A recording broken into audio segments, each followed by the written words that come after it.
for a week. Oh, right on. Yeah, but I got all my credit cards paid off, and I'm gonna use them. We ain't. She said, ain't gonna be no limit. All right, hey, it's another day. It's May 8th, one day before the greatest day in the history of the world, my birthday. Then, of course, Mother's Day after that. Now, I got a question for you, D. Donovan Sadiq and Demetra K, and I got a question for D. Why is it that on Mother's Day, we taking y'all out, we're getting you guys flowers, we're doing all this great stuff for Mom. Then when Father's Day comes, which is next month, y'all want us to cut the grass, or y'all want us to barbecue at the house? What's going on with that? I mean, we want to keep it like it is all year long. We don't need to change it. That's how it is. Oh, okay. It's just another day. Just another day. So Mother's Day, the same thing? Same thing. Just another day. All year long, you keep buying the stuff, taking us out to dinner, all that stuff. All that good stuff. Right. All Grass that good still need stuff. to be cut. All right. Hey, this is 2D Hardway. I am Donovan Sadiq with my good buddy Demetra K. As you guys see, she was bald-headed 2 weeks ago, and her hair is just Afrocentric out. Yes. I'm going to keep it this way for a minute. Yes. I'm going to keep it this way. Yeah, I like it. I really do. Thank you. Not many people could rock short hair. And I want you guys to remember this, too. Check out Demetra K on Facebook Live on Sundays. We had a very good topic last week. Yes, we did. The views are going up. People are chiming in. And it's very, very good show. Big shout out to John Tell. Oh, Jonelle. I'm sorry, I keep saying John Tell. Jonelle. Jonelle, yes, he's in Facebook jail. Yeah, we're going to have to send him a care package. Put some money on his books. Something. 30 days. You got a 30-day stint. A 30-day stint. Dang, the worst I've ever done a 7 day. Because he be telling the truth. Yeah, and that's what it is. They want to shut that down. Yeah. But this is the update show, and what we're going to do, and we guys say, what is the update show about? Okay, now, there's a lot of things that we reported on that everybody just was telling me, well, you don't talk about that anymore. Well, the thing is, if it's over, it's over. If there's no update, there's no update to talk about. We got to give the people what they want, though. Right, we got to give them what they want. So, local person, Shira Wright. She was the... Oh, that's right, because she was local. That's right, she was out here. Yeah, she was out in the Marietta area, and she was the former wife of Lorenzen Wright, an L.A. Clipper. He was murdered in Memphis, his hometown of Memphis. And they extradited her back there because she was implicated in the murder. Now, in that case, there was a bail hearing on the 29th. And, of course, this woman went through millions of dollars in record time. She loves to spend money. Obviously. But she did not make bail as of yet, and I don't think bail was set the last that I checked. And so they haven't granted her a bail amount. Yeah, they haven't granted the bail amount yet, but they're still trying to work it out because the judge is saying the reasonable amount of bail, she's going to be in jail because she doesn't have the money. She already spent all that money. Yeah, so if he gives her, probably going to set her at $1 million. It's like you need 100 off the bat and to get out. She doesn't have that because the lawyers that she has to pay them, and you can't. They're like, we want our money, honey. And exactly. You be skipping out of town. Right. You can't have good defense and and do the same thing unless you come from that kind of money. And then her co-defender, Billy Turner, also had a bail hearing, and I believe his bail was denied. Dang. And he was a prior felon. So are they saying which one of those are the shooter or the murderer? Well, they're both implicated because they had a sexual relationship. It was found. She was his gardener, so he was cutting that grass. Oh, God. And Bonnie and Clyde situation. Yeah, and it's really a messed up situation. Shira Wright had 2 twin boys that were going to school down there in Marietta. And I don't know the situation with the children. Her new husband, I believe he's still here.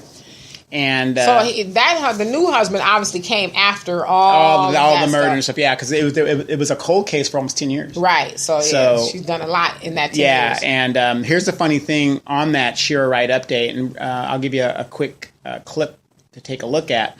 But in the Shira Wright update, what was happening with that was there was a third suspect. That third suspect, come to find out, was Shira's cousin.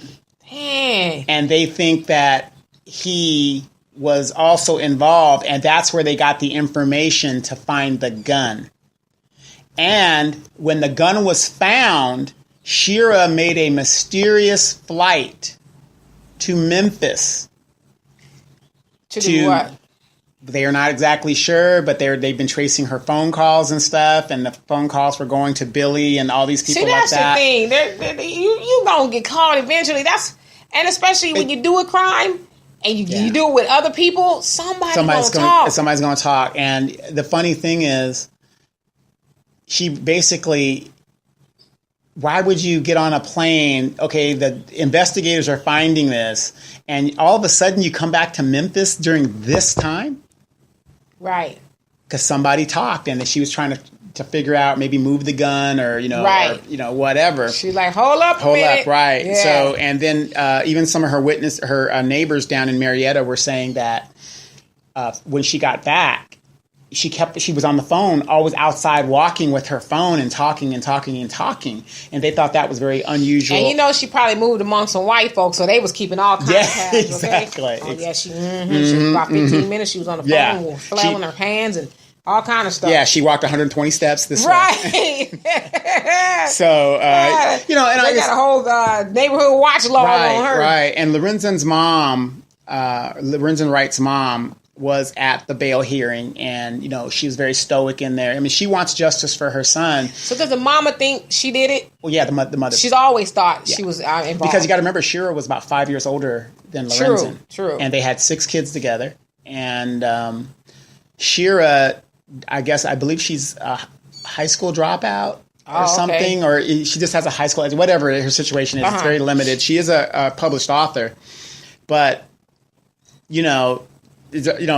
going through the money and things, people were, when you have that somebody in the family, you're thinking it's not that they don't like you, they don't like what you do. Yeah, I kind of going through some of that in my family. It's just, it ain't you, boo. Right. It's the situation. Right. Don't think more of yourself than you ought to here. Right. It has really nothing to do with you. Right. It's the situation. Right. When your loved one has made over $55 million in his professional career and ain't none of it, and you blow through it. And this is what I don't understand. When you come from nothing, and yet you got to have a $47,000 Escalade, you got to have this, you got to have that. You didn't have nothing growing up, so why would you? You got to have the 2 or 3 of every doggone thing. Right. Yeah. Okay, it's like me. Okay, I was a military kid, so we didn't have a lot of money. And I knew that. I still operate very frugally. In the same manner. In my manner of doing it. And that's why people are like, why does he get to go here? That's because while you guys are getting this and that and this. While y'all tricking off money, you saving it. Right. And then when I go. And you can do the things you want to do. Right. And so her mother is very... I would be very shocked that, here's a woman that has your grandchildren or have gone through this woman. Right. And she is the murderer of your child. That's crazy. Or, I'm sorry, the alleged murderer of your child. Well, I mean, it sounds like they have some pretty good leads. They have some pretty good evidence. Yeah, I mean, they're not letting her out and no bail for her man. Yeah, the death penalty has been taken off the table. So this is still an active case for those guys that are wondering what's going on. Because notice here in California, now that she's gone, you don't hear anything about it. Right. But I think it's a very telltale tale about these women and these you guys that are out there, ball players. Be careful of these women, black, white, Asian, whatever. You are a target. And it could end in tragedy over your money. Yeah, you do have to be careful. Yeah, I mean... You have to exercise caution. Yeah, so we got that right there with that update. Kenneka Jenkins update, okay? That case has been closed by the people in the police department that was up there. Nobody has been charged in the case. It's... They said it was accidental. Yeah, she basically... They're sticking to the story that she walked into the freezer. And, I still... have reservations that the tape was edited. Yeah, the pants was down. Yeah, her pants were down, the way they found it. But again, when it comes to black women, you guys aren't worth more than $5. Oh, God, what? According to, I mean, not according, the way they treat us, we're not worth more than anything. Well, I think that statistic comes from saying that net worth-wise, black women are worth $5. Right. So, not... like, you ain't shit. Not like that. But, your money-wise, we got $5 net worth. Yeah, to our name. And so here's a young black girl who... That's statistics. That's not us. That's statistics. Yeah, but, again, I'm not saying anybody deserves to die, for no reason. But, You're in a party, you're taking illicit drugs, you don't know who's slipping what to you. When we were coming up, and we were at a club right now, and you had a drink, either you're taking your drink with you to the bathroom, or you're not drinking that cup ever again. Oh, yeah, that's partying 101. Don't ever leave your drink unattended. Right, and you don't leave your girls. Right. So I'm not saying the girl deserved it, but this is what I'm saying. The ignorance in our community is bliss. Well, and this is where I'm a disagree, which is not unusual with us. Mm-hmm. It's not just black women. I mean, hell, we got one of the most infamous cases that we also reference when we talk about Kenneka Jenkins is the Natalee Holloway one. Yeah, she was doing the same thing. She went off with a dude she did not know, and it came out that he murdered her. Well, I think it came out that he murdered her, raped her, and they never even found her body. Right? I think they did. Did they find her body? I think they did. I don't think they ever did. I think they did. Well, anyway, So she was partying and went off with just any old dude. Right, but what I'm saying is, in our community, we live in an environment that is thriving with danger. Well, yeah. Okay, so, I mean, it's like we live in a fishbowl where, big fish eats little fish. And so, I'll give you a better example. In the military, I went to SEER school. For those who don't know what that is, that's Survival, Evasion, and Recovery School. This is where if you're a pilot or air crew and you get shot down behind enemy, they show you how to evade and you eat off the land, and they teach you all this Rambo shit, right? Went through the course. One part of the course is they're going to throw you in a POW camp or they throw you in a jail. Most Caucasian men and women that are thrown in that jail lose it within a couple of hours. Because they're not used to They're not used to being in captivity or in a environment where I'm white and I can do whatever I want. Okay? Do you know who my mom is? I'll have your ass. She's the lunch lady in the PTA. I'm white. Do you know who I am? Right? PTA president. Now, if we said that, shut up. Shut. Go to jail. Yeah. You know what I mean? So we can't do that. So basically, when I was thrown in the prison thing, and most of us that were, even the Hispanic guys were thrown in there, we didn't have a psychosis about it. I was like, how to survive the South? Yeah, no, we were just chilling. It's like, okay, shit, man, how long is this going to be? I'll be out here at 18, right. Give me my books. I need my shoes. Give me my belt. I'm ready to go. I know I would have survived because I shared a room with two of my siblings for years. And so it's like... You know what I mean? So we have that. And what I'm saying in our community, a lot of our children are delusional. Right. When you could end up dead. When you live in an environment, just walking out your street, that alley over there. I don't understand this. Why women will walk their kids and themselves through an alley for any reason. Makes no sense to me. Just not. I don't know. I don't care how much of a shortcut it is. Well, I was going to say it's a shortcut. Yeah. You're thinking, okay, what's the chances of Chester the child molester or Randy the rapist being up in this alley? So you just go for it. And honestly, when I was coming up and going to kindergarten, my mom used to walk me and my brother through an alley. It was, because she walked around, it would have took her probably like 15 minutes longer. But just to walk through the alley, now thinking about it now, it's like, Ma, what were you thinking? Right. I mean, there was even a time or two when I would walk home by myself, she'd be mad because I wasn't supposed to do that, but I would walk through the alley. Sure. And don't get me wrong. Now, back in our day, when we were younger, you could kind of do that. Well, not really, because this is the thing. Yeah, I know. There was still, I don't think things have gotten worse.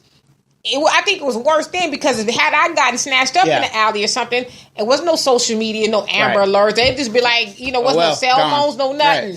Right. You were just gone. But now in the modern day, I don't see why anybody would do that. But I agree. But people still do it. I ain't walking my ass through the alley. So basically, with the Kenneka Jenkins case, it is still basically officially it is closed case, but.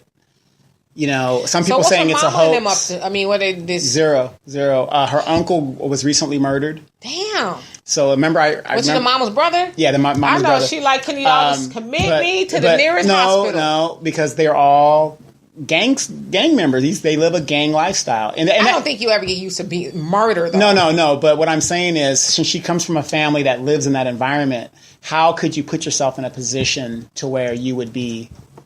Well, RIP vulnerable. to Kanika's Yeah, uncle. Kanika. So for those of you guys that are still trying to solve the murder, good luck to that. And I really do hope we can find justice to what happened to this girl. But officially, it is still closed. I still get updates on it to see what's going on, and that's where we're at right there. Big Mother's Day is this weekend, you guys. Happy Mother's Days to those that do it. I want you guys to look at this meme. It is a meme of James Evans. That look that he gives when shit ain't going right, because moms always get the good shit, we get the bad shit. So take a look at this meme, and that's how I feel about that. Y'all want us to barbecue, but yeah, we taking y'all out to dinner and all that other good stuff like that. Another big case that you guys have probably not have heard about, Centoya Brown. You remember who Centoya Brown is? Centoya Brown, yes. Centoya Brown was a young lady who was convicted as a juvenile to 67 years in prison. She'd be 67 when she was able to parole. To parole, right, basically. And she got, 16 or so when she got sentenced? Yeah, she got sentenced, and basically she killed this trick who was basically sex trafficking her. Nobody talks about the fact... Well, he wasn't sex trafficking her. Oh, yeah, he was the John. Yeah, he was the John. Yeah. I'm not saying it's right, but a lot of people, they get that confused. Yeah. She actually had a boyfriend named Cutthroat, who was pimping her out, too. Right. They went their separate ways, and then she started to trick on her own, and that's how she ended up with the guy. Right. And, and the guy was a white man, and nobody talks about, number one, he's tricking with a underage girl. True. And I'm not even defending this at all, but I like to be factual, because a lot of people are looking at this case from an emotional standpoint. And the fact of the matter is, she murdered that dude in cold blood. She did. He wasn't a threat to her, other than him being a pedophile, but pay for play. I don't know if he knew she was young. We don't know any of that. Right. Well, you can look at her back then. It's obvious she looked very young. So let's just assume he did. But even still, she murdered the dude in cold blood, took off with his car and his, keys and all of that. So it's like, let's call it what it is. Sure. Now, to your point that I think you were getting ready to make, under the sentencing guidelines, had things have been different back then, or, I guess the way they are now, she wouldn't have been sentenced as an adult or doing as much time as she's doing now. Well, basically, most states, when you're a juvenile, you're not an adult. And, Texas, these places that call themselves Christian states and stuff, I do not believe personally that a child has no chance of redemption. I don't believe that. I don't believe that either, because the thing is, when you're a child, you do, I'm not saying murder's a childish thing, I think that's something else, but you're a different person as a child than you are or going to be as an adult. So your thinking is differently. It's a lot. I mean, hell, we were kids. We did some stupid stuff that we wouldn't. We look back and say, "Damn!" Like me and my sisters for fun, we used to get in a dryer and turn the thing on. We used to jump in the freezer. Now as an adult, I would. Yeah, right. You wouldn't think of doing that kind of stuff now, but then it was like, jump in the dryer. Right. Just, and roll around. Right. Or, take the cushions off the stairs and just, or the couch and go down the stairs 100 miles an hour. But, so you're right. You are, normally people transform from that of a child. Yeah. And I say that from two standpoints. From that standpoint, and my second standpoint is, if this person was within their right faculty, why the fuck are we taking care of them if they can make their own decisions? Right. I totally agree. And hopefully to that point, she does get paroled and she changes her life around. Now, we watched the story, and I just kind of want to piggyback off of that point you made, because I've been really thinking about this lately. And what I want to say is, salty little girls with bad attitudes, because that's kind of what she was suffering from. Yeah. As the people were doing it, her family were talking the document, they couldn't really tell her nothing. I firmly believe salty little girls with bad attitudes comes from salty mamas with bad attitudes.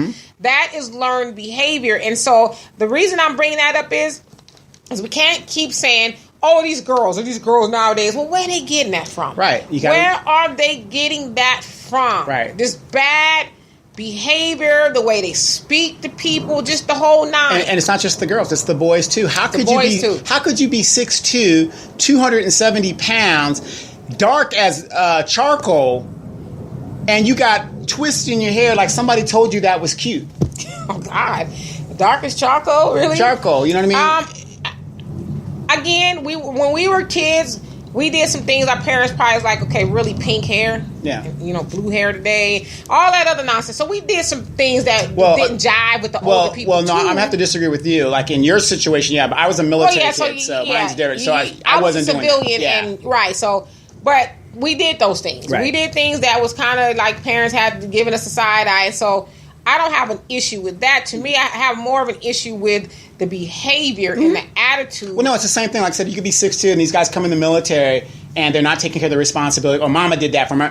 Or we tell them to do something, and they want to have the last word. That feminization is in the child, and they learn that from their mother. Right, and we do need to be cognizant of that. You know, what are we teaching? And like they have this phrase, who raised you? Who raised you? And I often wonder that when I see some of these kids and some of the things they do and they say, and along with asking who raised you, I'm like, I know who it was. It was probably your wayward mama, or your absentee father, or your wayward daddy who just I don't understand it. Yeah, you know, and like I said, and then it becomes a burden on society. Then we have to deal with it to where we're dealing with these unfair sentences that are ruining these young people's lives. And you know what I'm noticing too, or it's probably not nothing new, but these kids, and when I say kids, I'm talking about, 25 and younger or whatever. Kids. You can't say nothing to them. They won't take advice for nothing. Nobody. You can say, listen, if you go across the street right now, there's a Mack truck coming and it's probably going to run you over. I know what I'm doing. Bam. I've done it before. Bam. Right. And I have the saying that I've been saying that the old people say, people don't believe fat meat is greasy. Right. Like, you want to be made a believer, huh? Yeah. Well, some people have to be made hard. Because I'm sure with Santoya Brown, from with her mama, because she had two mamas, biological and adopted. I'm sure her mama was trying to do the right thing, trying to tell her this, that, and the other. I know what I'm doing. I'm getting out there with cutthroat, or whatever, And as a woman, even a young woman, a man that runs around calling himself cutthroat, why would you think that would be a perfect mate for you? Could you? I mean, I couldn't imagine bringing no dude to my house saying, "Hey, daddy, here go cutthroat. Here's my boo thing, cutthroat." I can see what my father-in-law would do in a situation like that. After I cut his throat, I'm finna cut your throat. No, he wouldn't even do that. He'd do like the Tom and Jerry thing. Hello, FOI. Okay. We got a situation. Yeah, I'm going to keep him here. Right. We got a situation. Okay? No, I mean, but yeah, so it's like, I would, things I would do to my daughter is she brought a dude home named Cutthroat. It's just sad. It's just sad. So she is going to be, her case will be heard by the appellate court June 23rd, I believe. I honestly hope she does get out. I'm really rooting for her and that she gets out and she changes from the documentary. Sounds like she's aware of what happened and wanting to change her life around. So I definitely believe she. Like I said, she's a very cute girl when she was younger. Now this woman is 30 years old. She thinks she's 32. She's up there 32 now. So more than half of her life now she has spent incarcerated, and that's a damn shame. Still young enough to to do great things to recover. But what I'm saying is, a juvenile should not be held no longer. I don't care what they've done until they're 23. Okay, but let me run this by you just really quick because. I used to work at a juvenile facility for not that long, and I was like you. Like, I don't think these kids, and this was the state penitentiary for juveniles, and I was like you, like, oh, I feel so sorry for them. They shouldn't be in here. They shouldn't be doing life, and because a lot of them were getting ready to go to the big house. And they graduated. Yeah, because I think when they depends on how 25 or 18 or something like that. And so I was talking to some of the nursing staff. And they said you wouldn't feel that way if you know that we have some of these kids in here for triple murder. I know. Rape. I know. There was a guy, and it's not funny, but just how correlated. He was getting ready to get out, but he went in when he was 13 for raping and drowning a 2-year-old. I know. And so it was hotly debated here in California whether because he was up for parole. But the nurses were telling me that in his file that when he talks about it, he gets off on it. Because they call him like a sadomasochism, something like that, a sadist or something. So they said even to that moment when he talked about it, he still gets off on it. So they asked me, now do you feel sorry for them? And I was like, I was stuck. Yeah, no, I don't feel sorry for him. But again, I am a person of law. And no child is a throwaway.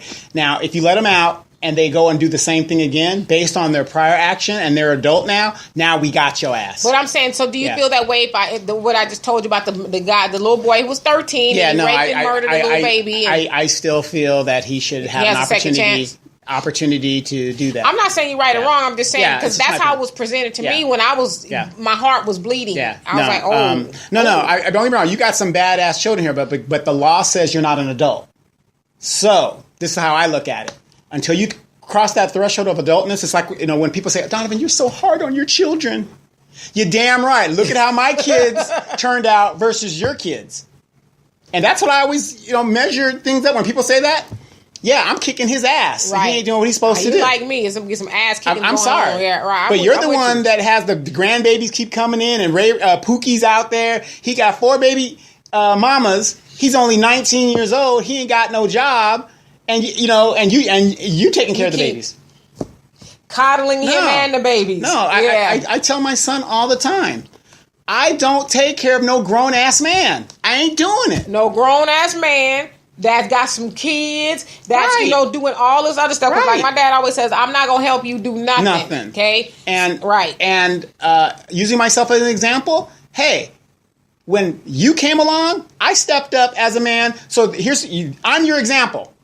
If I can do it, you're my son, you're going to do it too. Right. You are not exempt from your responsibility. And I think a lot of people, when they hear that, they think you're saying, okay, you cut off. No, it's not that, because I'm with you. Right. My daughter's in school. Mm-hmm. There's nothing I won't do for that child. But the minute she gets out of school or she thinks she don't want to do nothing in life and she just going to be Netflixing all day and not doing nothing. Living off pretty. Well, listen. You got a couple choices. You can get out or you can go do something with your life. I don't care if you're going to be the best taco maker on the planet. You need to go do something with your life. Right. Like you always say, you've got to put demands. You have to. And standards on these children. The problem is these parents aren't putting standards. Oh, mama bailed me out. Because they so cute. And look at her. Look at him. And all that other stuff. They're like somebody told me, because when my daughter was about 2, maybe 2, she had some behavioral issues. Sure. She was bad, for lack of better words. And my aunt said, you guys don't love your daughter. I said, huh? She says, you don't love her. You guys are in love with her. She says, it's a big difference. Big difference. And when she said that to me, I had a whole paradigm shift. And my daughter, to this day, is a living example of how I changed my... I didn't take offense. What you mean? I did my dad. It resonated with me. Yeah, sometimes take a listen to what people are telling you and analyze it. Right. And remember I used to say, I said they all the time about... I am not in love with my children. I am not in love with them. But you see the results of being in love with your child. Right. And that's what you see walking around acting crazy and you can't say nothing to them. I'm seeing it. There's no matter what they do. Remember, we're supposed to love our children, but again, you ain't coming up in my crib affecting my life. As the old people used to say, if you don't get them, the police will or the world will. Right. So you better get them. Right. And a lot of people will disagree with me. It is not my responsibility to take care of my grandchildren. I did not have fun making them, so I will not have fun taking care of them. See, now that's where you're going to get in trouble. Yeah. Because, I also agree with you. Mm-hmm. And when you say it's not my responsibility, you're not saying No, I'm not saying I'm done with them. You're just saying, like you said so eloquently, you had the fun laying down making them. Exactly. Now you take care of them. Now, listen, you need to run yourself to the store. Mm-hmm. By 20 minutes, okay, I'll be here. No. I won't even do that. I won't even do that because guess what? I have things to do. Well, so I'm not stopping my life. I just want to clarify the point that you're making is you're not going to be one of them granddaddies. Right. That's my baby. Yeah, no. Leave him here as long as you want. And then they come back, Dad. Yeah, no. And then next thing you know, I'm getting the letter. Some more kids. Yeah. I'm getting the letter from the school district because they think the child lives here. Right. No. Or when you say, since they've been here for 6 months, I need to claim them on my taxes. Yeah, no. Like I said. No, Dad, you can't claim them. Like I said, he needs some help. Hey, you need this or whatever. Oh, well, hey, go get a job. Go get 2 jobs. Okay, I will loan you the money because I want it back. Right. Let me get your driver's license. But that's how you make the kids responsible and that... Because, like you said, we know people from our age and our generation. The kids keep coming back with more and more kids, and not only coming back with more kids by the same dude or woman, it's different ones. Every time it's like, but we enable that. Right, we enable it now, and you know how I get down. If you're gonna borrow money from me, I need your driver's license, your mama's name, your dad's name, your social security cards, and all that. Our maiden names, exactly. And I will do this to my own children. Well, what do you always say, D? If it's in writing, there is no fighting. I'm going to get my money back. So if my son comes to me and says, Dad, I need $1,000. Okay, sure. But I'm going to get my money back. Right. And make sure it's legible so that we can understand exactly. that that's your seat. I thought you ain't thinking nothing. It's business. It's all business. Because when you go to a bank, why is it that with us? Oh, because you're my friend. Yeah, the bank will make you sign all this stuff. You have no problem signing as long as they give you the money. Hours for $50 loan. Right. And you're going to make sure the bank gets their money. Right. But if we give you the money, do the same exact thing, he ain't going to do nothing. Well, what had happened was I was supposed to get paid, but then, I didn't get the money. And so that's why I stopped participating in the loan business. There you go. I stopped doing it. If it's something I don't need and you need it, okay, fine. And that's what kills me. People want loans for things that they can go without. Right. You don't need lights in your house. You can get candles. I got out of the loan business because you don't need cable.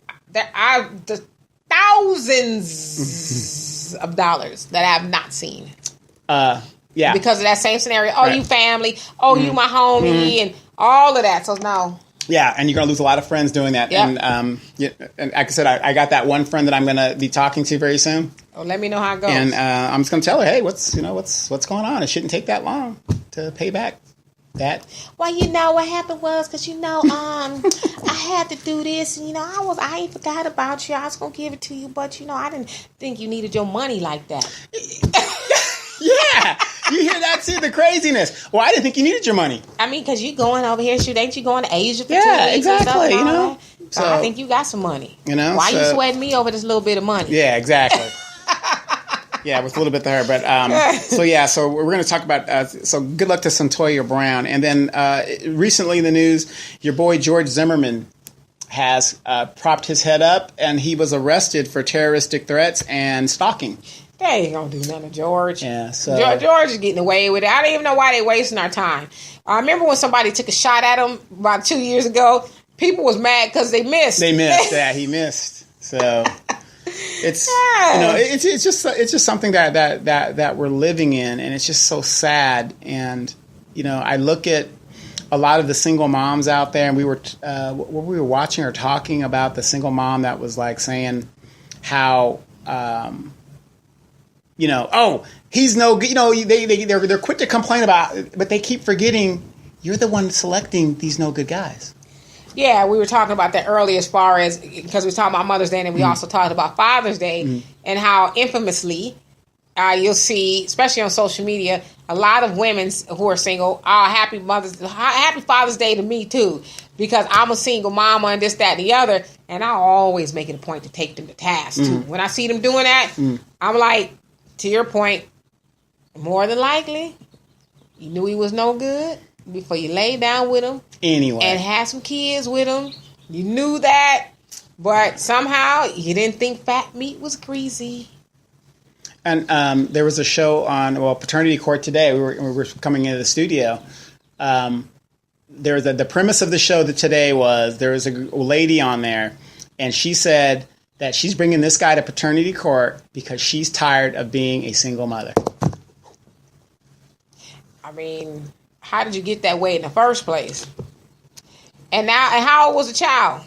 I think the child is 6-7 years old. And you just now bringing this dude to paternity court? Yeah.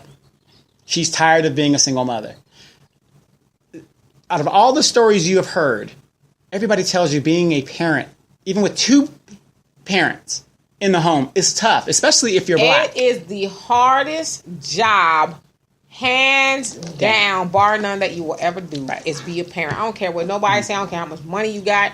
I don't care, like you said, if you got two people in the house. It's a hard job because you are molding that person into who they're going to be, whether it's good or it's bad. And so you have to be careful of what you pour into that child. Now, all the time. Now, why do you think that now she's come to the realization that she is tired of being a single mom? Well, probably just like everybody else did, was cute when, for whatever reason, maybe I was listening to my homegirls telling me, girl, you don't need no man. Shoot, what you need a man for? You can raise that child by yourself. And then, when those friends, y'all probably fighting or whatever the case is. And now the child has more needs, and maybe you want to go and be free a little bit. So you need the daddy around for financial reasons. And, can I go to the store Can I even go to the bathroom Right. without this child knocking on the door? I need Right. somebody to be here with it. Right. Now, why is it that these women are making a decision to bring children in the world without the father? Well, Why aren't they putting demands on these men? Well, I'm a firm believer in that when it comes to making a child, the decision is on both people. Sure. Regardless if you wanted the child or not, you participated in the act, and so it's on both people. But as we talked about last week, in our community, we have a saying, mother's baby, daddy's baby. Women, you're always, for the most part, you're always going to be, I guess you hate these words, stuck with that child. Mm-hmm. The father can get on the good foot if he want to, you know. So, so to your point, that we have that decision because we have the decision to keep the life. You know, once we get pregnant, Even though I tell you I don't want the baby, I'm not responsible. That we have the decision to keep. You're going to make me life. a father anyway. That's my decision. Well, legally, I can do that. Right. You know, I can. Right. It's my body. Is Right. what it You're going to make me a father anyway. Right. And so when you lay down with somebody, make sure you're laying down with a person that is you know for the most, because you don't really know a person's intentions, but for the most part, they've shown you they're responsible. They're going to be there. Lay down with that person. Don't lay down with some dude you just met a couple of weeks ago and then y'all just haphazardly having sex and then, oh, hey, I'm pregnant. And then he get the acting funny style. I mean, those are the things you check out before you do those things. There was a show I was watching last night, coincidentally, called Fatal Attraction. That one, Glenn Close? No. Oh, It was that show on TV One. Oh, okay. It's talk about these couples that get together, whatever.